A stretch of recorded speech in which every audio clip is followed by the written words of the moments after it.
Hello everybody, this is Bitcoin Macro, and on this video guys I'm gonna talk about the current situation on Bitcoin and Ethereum and just touch a little bit on the traditional markets as well, because there have been a lot of things going on recently and I would just like to clarify a few things. Now before I get into the video guys, please remember to click the like button, share the video, and also please remember to subscribe and click the bell icon as well so that you can get more notifications for videos like this. Now let's get straight into it guys. I'm going to start with Bitcoin, then go into Ethereum and the Ethereum BTC ratio, because I do believe it does matter so that I can have a better idea of where alts are as well. So currently Bitcoin is trapped into this range, so we have been finding a resistance in the 42k area, which was the resistance before. Then it kind of turned into support in those areas on February and in May as well, but then it has been rejecting the price since then. Now below that we have the support in the 28k area. In general, there has been at least decent support in there. However, the more this area is being tested, the more likely it is that it's going to break. So in my opinion, next time around, if we're going to revisit this area, it potentially will break. I don't know if that's going to happen or when it's going to happen, but to me, if it gets retested, potentially we might have another bounce, just one more, and then lower. Currently, Bitcoin, in my opinion, shouldn't have really come down to this level if it was meant to be very strong because of all the fundamentals, the good news through MicroStrategy and so on. It should have been able to do much better up until now. Now, if Michael Saylor is able to buy 1 billion worth of Bitcoin, maybe that would boost the price. However, if the traditional markets are collapsing and we're having a strong correction, then who knows, maybe that's not going to be enough to make Bitcoin bounce. Currently, Bitcoin has lost, as you can see right here, the weekly pivot, and it has also lost the point of control on the volume profile. So right now, this area is a little bit of a resistance. It has found a little bit of support here. So far, this was an area that was that was visited only during the weekend, not only on spot markets, not on CME. But the key thing that I would like to notice on CME guys is that we filled this gap, which was the only gap up we've had since the 12th of April. That's very, very important because that was the only major gap up, and then that was quickly filled, and that looks more like an exhaustion gap, which is bearish, not bullish. Like if we were to be onto something bullish, we should have done this half fill right here and then potentially go higher, but the market failed to have any follow through in general. We found resistance again, and potentially the only reasons we went up was MicroStrategy, the El Salvador news, maybe some other positive news, and in general just a bounce that was never in an area that was never tested on CME, just on spot markets. We swept that low on 31k and then went higher, but nothing more than that. Of course, it was a technical bounce because of the pivot right there and the horizontal support as well. So it was just a bit of a combination of things.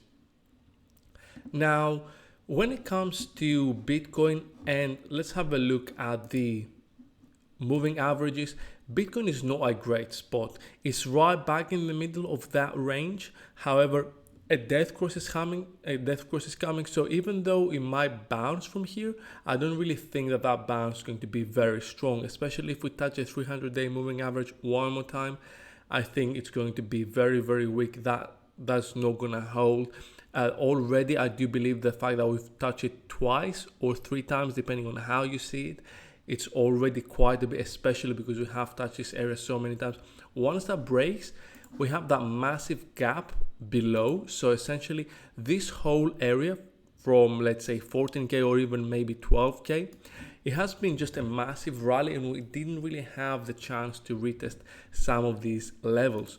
So this whole area right here below the support level could be where a massive capitulation happens, because this pattern right here, like maybe we have this kind of move where this is more like a pennant or a flag or whatever you want to call it. And then we have a massive move down because of all the gaps that exist in this area. What I mean by gaps is, yes, some are gaps on CME, but others are just gaps in terms of these areas have not been retested, and they were just like massive breakouts that were just never tested again. And these are not healthy areas. So the market usually tends to go back to those levels and test them, especially when things get frothy like this. Eventually these get corrected. Now, doesn't matter what you call this pattern, because this is looking like a head and shoulders pattern, it's looking like a bear flag, it's looking like whatever you want to call it, but the main thing is that everything looks bearish in terms of the structure. For me to get bullish, I would have to really see a strong close above 43k at the moment. And even then, I'll be cautious, because like I've mentioned before on Twitter, Trading You, and all the videos, if we don't like completely kind of clear the whole area above 53k right now, this seems like not the path of least resistance. It just seems like it's going to be very hard for the whole area to kind of break above it and have a clean long entry because of all the resistance points. And especially below 49k, there are so many of those that it just doesn't look healthy, and the momentum is not right. It definitely isn't right. We try to go higher, the market kind of failed to keep up and actually push higher. So I would be very cautious right now, especially because the data from traditional markets are not great. So let's have a quick look at Ethereum as well. Now, Ethereum is in a tough spot as well, despite the fact that it's looking a little bit better than Bitcoin. Ethereum has this support right here, and it has support because there are some key pivots here as well, and there is some support in general, and we have the 200-day moving average, which hasn't been tested. But other than that, Ethereum has will probably have a similar fate with Bitcoin. If Bitcoin starts falling and it starts breaking below 31k, of course Ethereum won't really do much better. Maybe it has a little bit of a less of a drop because of the support levels it has with the 300-day moving average and the horizontal from the previous all-time high and so on. But other than that, I don't really see that much support for Ethereum in that zone either. Okay, and potentially Ethereum could come all the way down to $600 or $770, 630, or any level down to potentially 400. Okay, now that's a bit more of a random number, 400. But of course, if Bitcoin can go anywhere from 14, 12k up to maybe 18k, which is where most of the gaps are, then Ethereum can do something similar and potentially even worse. And the reason that I think Ethereum could do even worse than Bitcoin is because the Ethereum to Bitcoin ratio hasn't been looking all that great either. Okay, now it seems like it has found a little bit of support in here, but it's not like it's at a incredible support level or anything, because it just keeps drifting lower, drifting lower, because Ethereum has had some pretty big news and has some pretty important catalysts for it, like the Ethereum 2.0 and the DeFi stuff and the EIP 1559 and so on.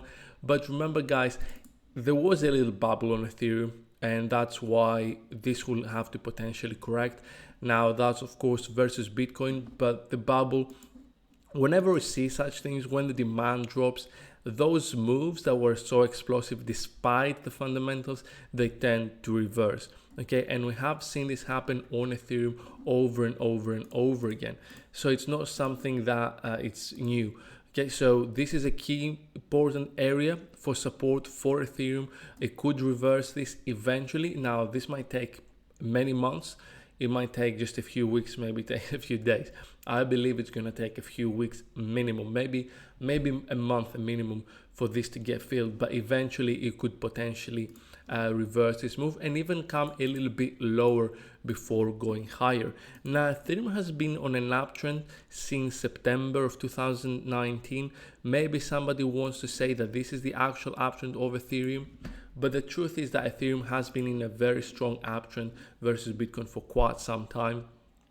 And of course, this led into a massive move up. And now this is where the correction comes in, because we did get up to this high right here. We did reverse the whole big move down for Ethereum, or at least the key move down during the bear market, the last big leg, which was, or at least I should say the bulk of the move down, because that was the major move. And this move down was kind of similar to this move up, starting from a very similar point as well. So this has been very symmetrical. Now, maybe somebody could have expected this to be the support level, but the way it's looking right now, I feel like there's not really much support here. Maybe we do have a bounce on this area, but all because this wasn't really a proper retest of this level. However, to be honest, all the way down here, like with all the moves so far on every previous leg down for ETH BTC, that could be because Bitcoin's going up, or that could be because Bitcoin is going down. That doesn't really matter. All I'm saying is that maybe it's a combination of two things, but next move up potentially is going to be Bitcoin going up first, and then Ethereum follows. There's no end. Like the move that I've been talking about, like Ethereum flipping Bitcoin, is not out of, the question is not out of our strategy, out of our schedule. However, first we might see a very strong pullback, which might take some time, and we might have a move like this. So maybe that happens in December, okay? Who knows? Maybe it follows this kind of path rather than this kind of path. But again, it's not really important, except if you're like a massive Ethereum holder and you're very bullish on it. But the current situation isn't very good for Ethereum or Bitcoin. So I would just say be kind of careful right now. Now, the other thing that I will talk about is the dollar, because the dollar has had a pretty massive move up, guys. And it's not looking bad because it has found support on those previous highs and that kind of support level right here. I was expecting this support to eventually break, but we might have to go all the way up to 26 before we go down again, if we go down again, because this whole area from about 80 on the DXY all the way up to 89, 88 again on the DXY, it is like an area like we have on Bitcoin where I would expect it to be retested.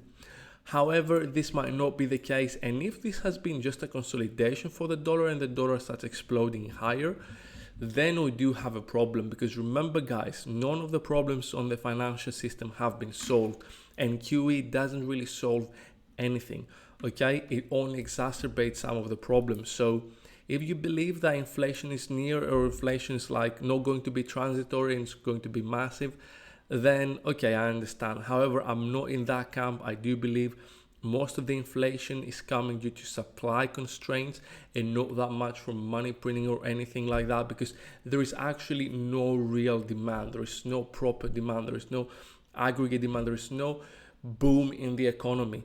It's all debt driven. And then when all these debts have to be repaid, we're going to have a big problem. So yes, we have seen higher inflation for several reasons, but that's coming after we hit a very low point, and now it's kind of like things might be reopening. But we are also seeing inflation expectations go down. We're also seeing bond yields go down, which is definitely bearish for many other things, because it's just a big sign that we're not gonna have a big boom anytime soon. You can see it on the bond yields, on the bonds, not the yields. Yes, we are coming towards a resistance point, but we have found a pretty important bottom, and I'm not really expecting things to get any better for the economy. So I'm not really expecting yields to keep going higher.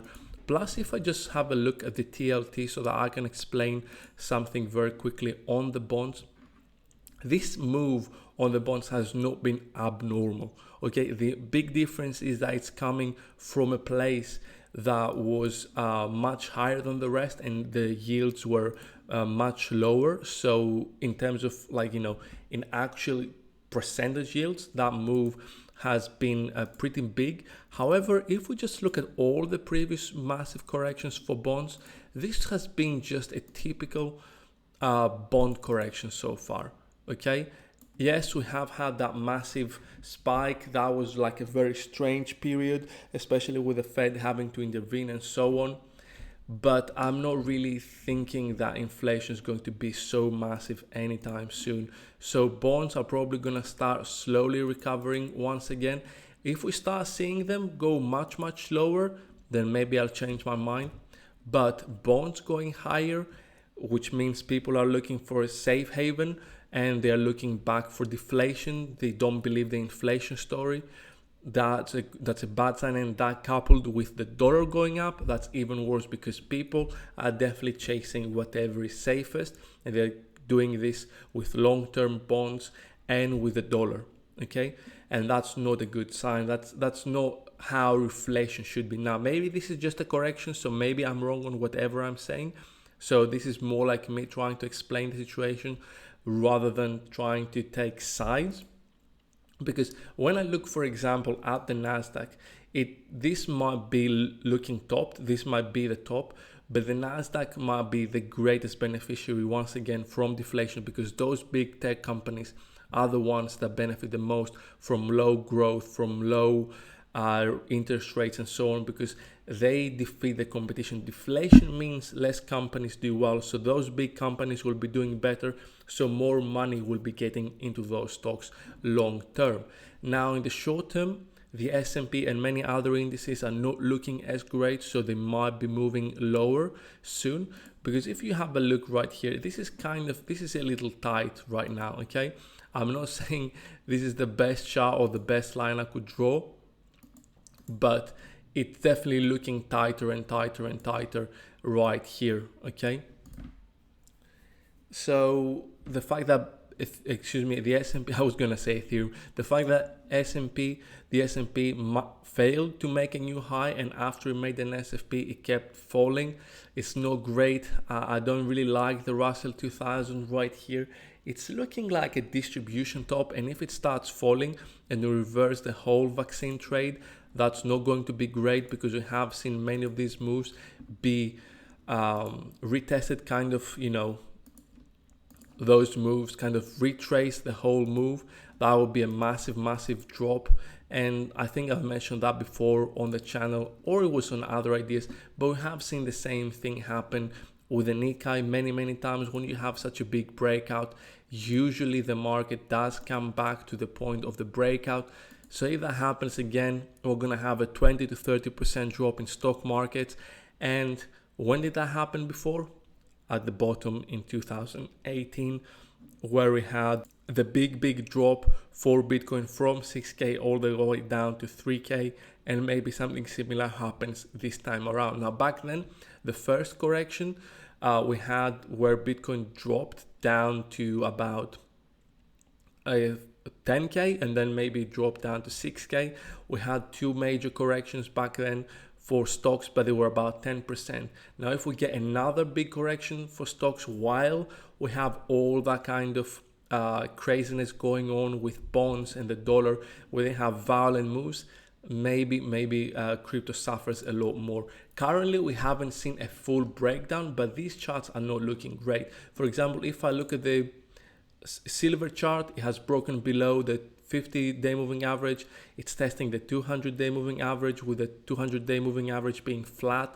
It has been rejected on that previous support level, which was about 26. It hasn't really managed to close above it and kind of have that final push. That's starting to look like distribution to me. So if it comes down to $19, I'll want to buy again, but it's not looking great.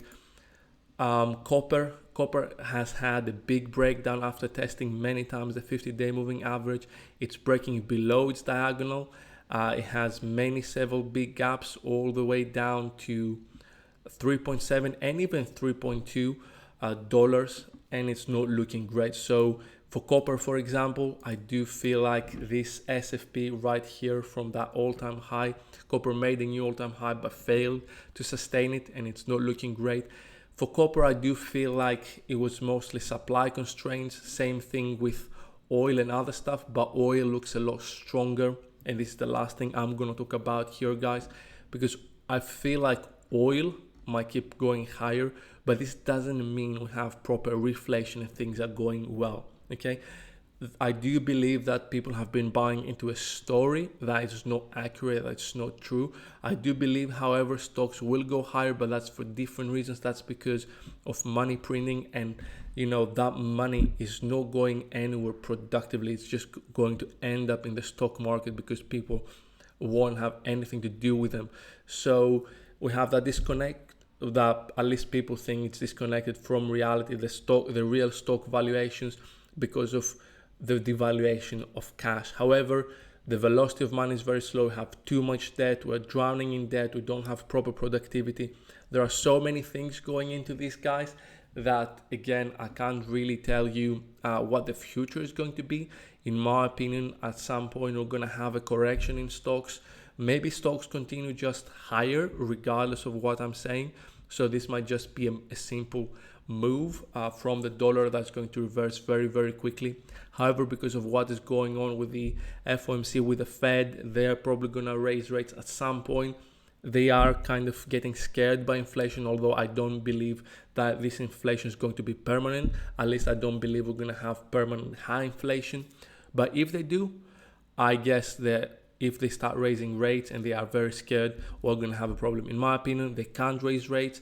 This is just going to cause another crash. Them trying to raise rates is going to scare the market, and they will quickly reverse course once again. But the damage is going to be done.